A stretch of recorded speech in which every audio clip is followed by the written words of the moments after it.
කොහොමද මේ අවදානම වලට ඇති වුනේ? එදා 2025 11 මාසේ 29 වෙනිදා රෑ 8:00 විතර ඇති. වැස්ස ගොඩක් වැඩි හින්දා මම පොඩි කට්ටිය එහා පැත්තේ අම්මලා ගෙදරට ගිහින් ඇරියා.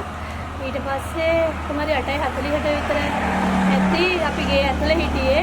ඉන්නකොට ලොකු සද්දකුත් එක්ක ගේ කඩාගෙන පස්කන්ද ආව ඇතුලට. ඉතින් මා මහත්තයා දෙන්න හිටියේ.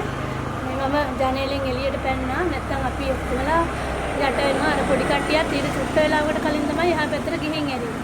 ඔව්. නැත්තම් ලොකු අනතුරක් වෙනවා. ඉතින් ජීවිතේ බේරුණා අපේ. ගේ ඉතින් විනාශ වෙලා තියෙන්නේ දැන්.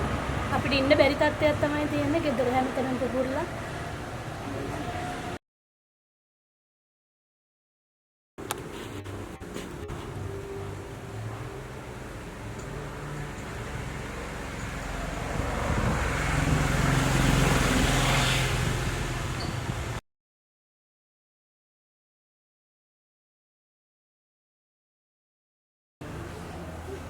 මට ඉතින් නිලධාරීන් ඇවිල්ලා මෙතන පරීක්ෂා කරලා අපිට මොකක් හරි සහනයක් සලසලා දෙන්න තමයි ආරක්ෂිතව ඉන්න පුළුවන් විදිහට රජයෙන් මොකක් හරි සහනයක් සලසලා දෙනවා. ඒක ගොඩක් පිං.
එච්චේ තනිදු චාමර නෝරපාර මොරෝක නෙළුම්දෙනිය.